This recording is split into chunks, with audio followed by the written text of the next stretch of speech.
मुझे बहुत शुभचिंतकों ने बोला था कि इसको मत छुओ, तुम्हें लेबल कर दिया जाएगा, तुम्हें एक पार्टी का एक्टर बना दिया जाएगा, लोग संघी एक्टर बोलेंगे।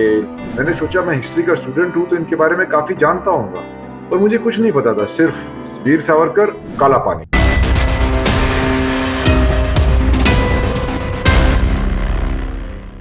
Hi, sir. Welcome. Raghav here from Red FM Canada.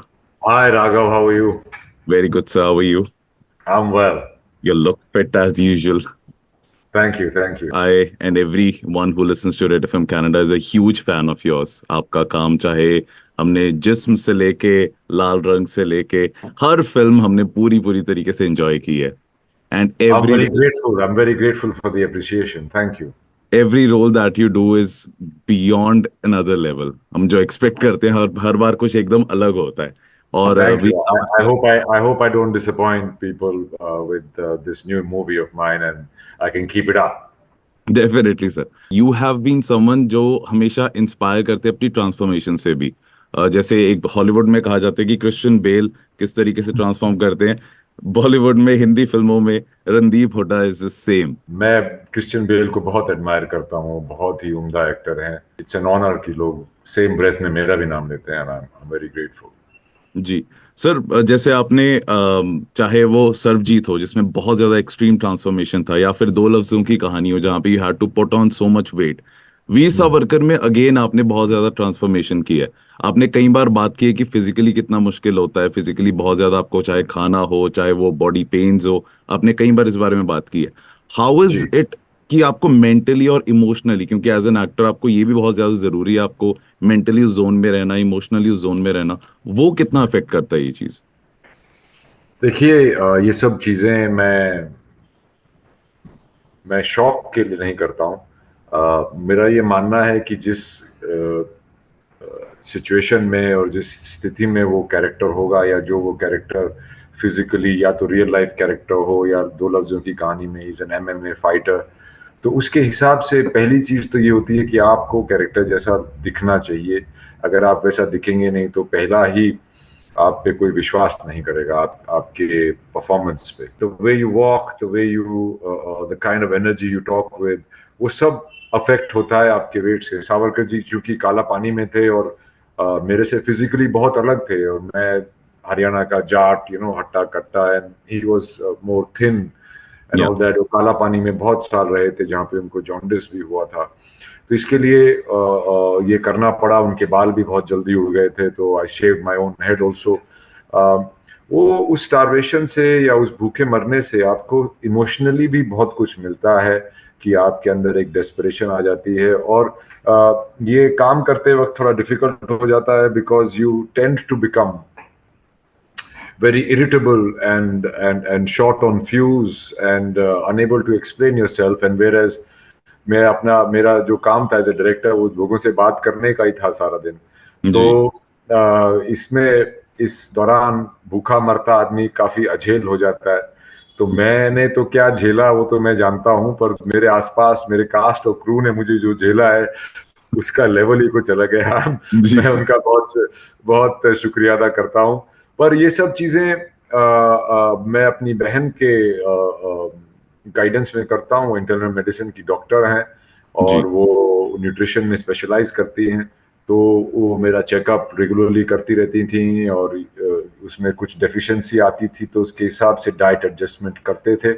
But मेरी बीच में टांग टूट गई थी, तो 8 हफ्ते मेरा नी टूट गया था, because I lost all my muscle. तो ड्यूरिंग दिस शूट। हाँ, तो 8 हफ्ते मैं बेड में पड़ा रहा, तो फिर दोबारा वेट गेन हो गया। और क्या होता है आपकी बॉडी में, फिर एक वो डेस्परेशन आ जाती है, फिर आप रिवेंज ईटिंग करते हो जब बहुत भूखे मरते हो ना। जी so I went through that and I gain weight again, and to lose it the second time, तब तो बहुत ही मुझे मुश्किल हुई थी। और मेरे मतलब, because I too lose it quickly, the shoot schedule was going to come on. और यही नहीं, मेरे को भागने वागने के सीन थे जिसके अंदर मेरे को, I was not allowed to run. So I went to Kokilaban and did water treadmill for weeks on end, so that I can do that particular scene for running.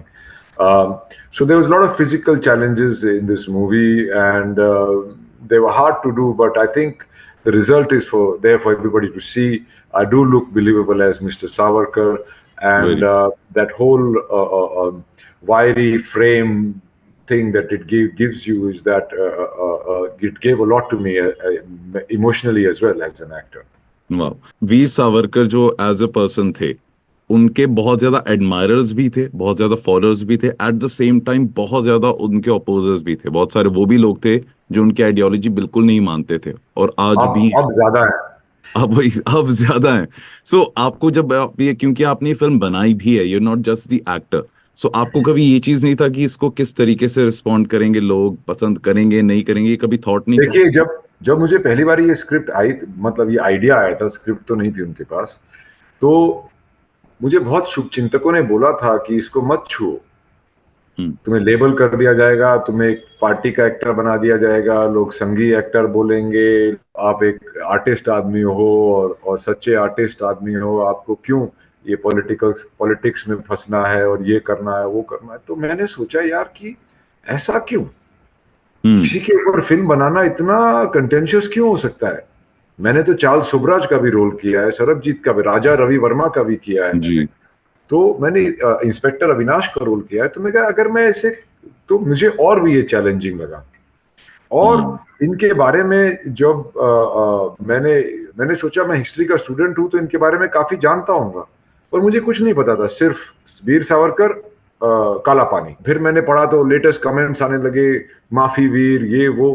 तो फिर जब मैंने सशस्त्र क्रांति के, वो एक हिस्सा थे, दो क्रांतियां थी भारत में, एक अहिंसा वाली, एक हिंसा वाली। अहिंसा वाली बहुत ही डॉक्यूमेंटेड है और उसका बहुत बड़ा योगदान है। मैंने सावरकर जी को पढ़ते पढ़ते गांधी जी को भी पढ़ा और उनके लिए मेरी रिस्पेक्ट बढ़ी गई है। उनकी कथनी और करनी में कोई फर्क नहीं था, वो भी अपने बात पे अडिग थे। उन्होंने अपनी धोती और डंडे से अपने पब्लिक अभियान जो उन्होंने चलाए थे, उनके उसे वो बहुत लोगों को, गरीब इंसान को, देश गरीब ही था उस वक्त, सबको उन्होंने एक एक एक भागीदारी दे दी थी स्वतंत्रता की फाइट के लिए। पर सिर्फ, और सावरकर जी सोचते थे कि इतने मुट्ठी भर अंग्रेज इनको मार मार के भगा देंगे। तो ये दो सोचें थी। पर जब मैंने सशस्त्र क्रांति के बारे में पढ़ना शुरू किया तो हर एक हिस्ट्री की किताब में केवल एक पैराग्राफ में भाई ये लोग भी थे, इन्होंने कोशिश की, कुछ नहीं कर पाए। तो मैं कहा फिर इतने लोगों को फांसी क्यों दी, इतने लोगों को काला पानी क्यों भेजा, इतने लोगों को तोपों पे लगा के क्यों उड़ाया? ऐसा नहीं हो सकता कि इनका योगदान ही नहीं था। तो फिर मैंने इसके बारे में जब ज्यादा पढ़ना शुरू किया तो मुझे काफी इंफॉर्मेशन मिली कि कितनी सशस्त्र क्रांति, सीक्रेट ऑर्गेनाइजेशंस, कितने सीक्रेट, यूरोप में, अमेरिका में गदर पार्टी थी जिसका बहुत बड़ा योगदान था। और फिर भारत में भी बंगाल में अलग, पंजाब में अलग, बॉम्बे प्रोविंस में अलग, मद्रास प्रेसिडेंसी में अलग अलग सीक्रेट ऑर्गेनाइजेशंस थी जो आपस में टच में थी। और 1907 में सावरकर जी ने एक किताब लिखी थी जिसमें 1857 सिपॉय म्यूटनी को उन्होंने चेंज करके point of view, 1857 the first war of Indian independence लिखा। उस किताब से फिर सारे सशस्त्र क्रांति वाले बहुत प्रेरित हुए, क्योंकि उन्होंने काफी रिसर्च करके लंदन में एक किताब लिखी थी और वो ये किताब लिखने से पहले ही बैन कर दी थी। ये कोपेनहेगन में छपी थी और फिर इसको एक नाम से, एक हिंदुस्तानी क्रांतिकारी के नाम से, उस अपना लेखक का नाम देके सावरकर जी ने फिर ये किताब बहुत उस टाइम में वायरल हुई थी, सबने ये किताब पढ़ी थी। और उसमें ये लिखा था कि अगर हम अलग अलग हिस्सों में तैयार हो जाएं और एक बारी इन पे हमला करें तो हम इनको मार मार के भगा देंगे। पर सावरकर जी को जेल हो गई, काला पानी भेज दी गया। तिलक साहब जो कांग्रेस में एक हार्डलाइनर थे, गरम दल के थे, उनको भी खुदीराम बोस की बड़ाई करने के चक्कर में उनको भी मैंडले भेज दिया बर्मा। तो जो भी आम रेवोल्यूशन की बात करता था या बंदूक उठाता था उसको भारत से बाहर भेज दिया जाता था, या तो यमन या बर्मा या काला पानी, ताकि ये अपने जेल में जो इनके साथ लोग रहते हैं उनको भी इन्फ्लुएंस ना कर सके जी। और किस क्रांतिकारी को 2 उम्र कैद की सजा मिली है यार, फांसी क्यों नहीं लगा दी? जी, I am very sure sir, ये जैसा हीरो आपने बन कहा, जाते, वो माटर बन जाते। तो बिल्कुल अंग्रेजों बिल्कुल। को पता था किसको मारना है किसको नहीं। जैसे आप कह रहे थे कि ये अहिंसा वाला पार्ट है, उसको बहुत अच्छे से डॉक्यूमेंट किया है, फिल्मों के थ्रू, नॉवेल्स के थ्रू, किताबों के थ्रू बहुत वाइडली स्प्रेड है और पूरी दुनिया को पता है। लेकिन ये पार्ट जो आप शेयर कर रहे हो, वेरी श्योर जो हमारी अभी जनरेशन चल रही है और आगे वाली जितनी जनरेशन है, आपका भी इसमें बहुत बड़ा रोल रहेगा इस चीज को आगे बताने में सर। आई सर होप पूरी सो, आई दुनिया। Hope so.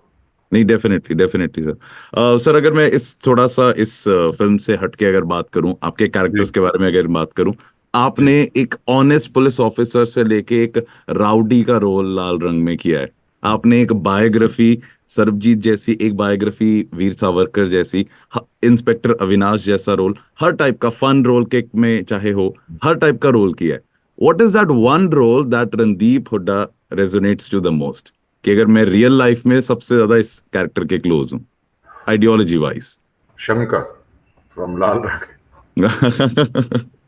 And that is my favourite character too, बहुत सारे लोगों का होगा। इट्स अ सुपर या फन मूवी। देखिए, आप कोई भी आप कैरेक्टर करते हैं, आपको उस कैरेक्टर की तरह ढलना पड़ता है, उसकी सोच अपनी वैसी बनानी पड़ती है, जो उस कैरेक्टर का नजरिया होता है दुनिया की तरफ, वो बनाना पड़ता है।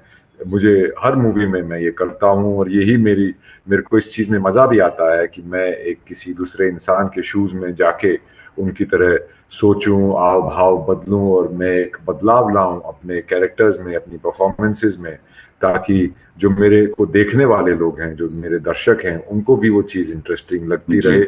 और वो एक सेम टाइप के पोर्ट्रेयल से बोर ना हो जाए। बट सावरकर जी को करना मेरे लिए सबसे मुश्किल रोल था आज तक का। जी सर, क्योंकि अब समय थोड़ा कम है तो मैं इसलिए दो दो सवाल आपसे बस और पूछना चाहूंगा।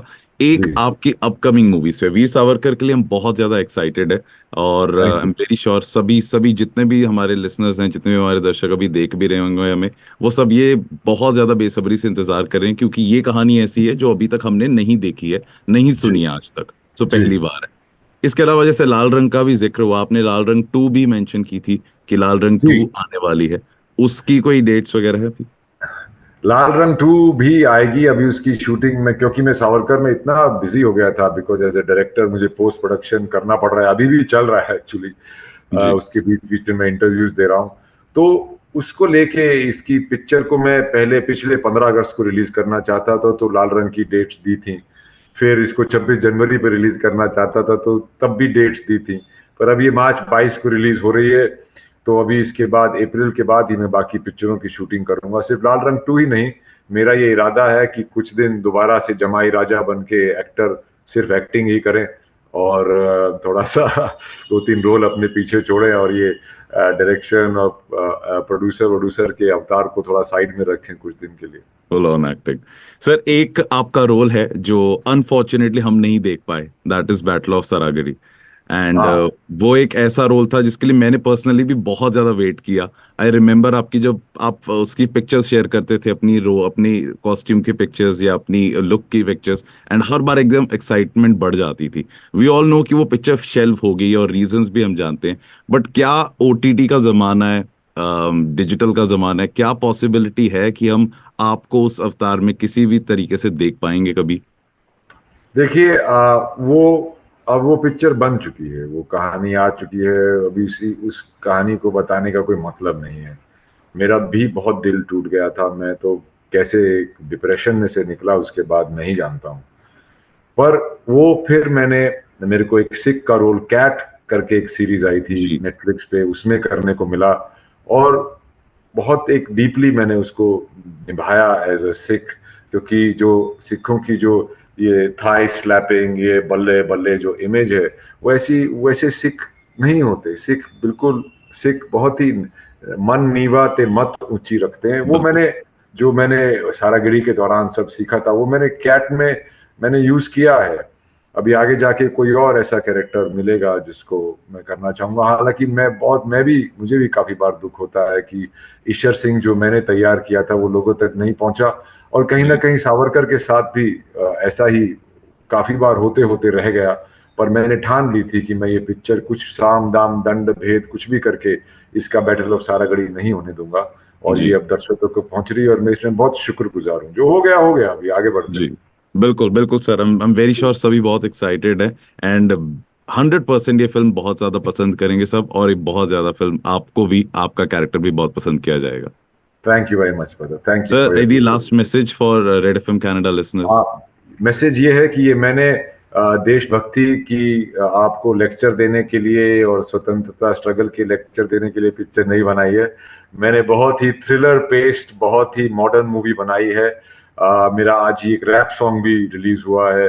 दैट इज द एसेंस और the kind of movie I wanted to make. It's a very well, it's a very well-researched movie, but it's a very engaging movie that moves at a very fast pace, not like other biopics that are made in India. So please go check it out. और मैं इसमें सावरकर साहब को वीर नहीं कहता हूँ। आप ये पिक्चर देखिए और खुद डिसाइड कीजिए कि वो वीर थे कि नहीं। Definitely, sir. Thank you so much, sir. Thank you so thank much you, for thank being you, with us. Thank you. Thank you.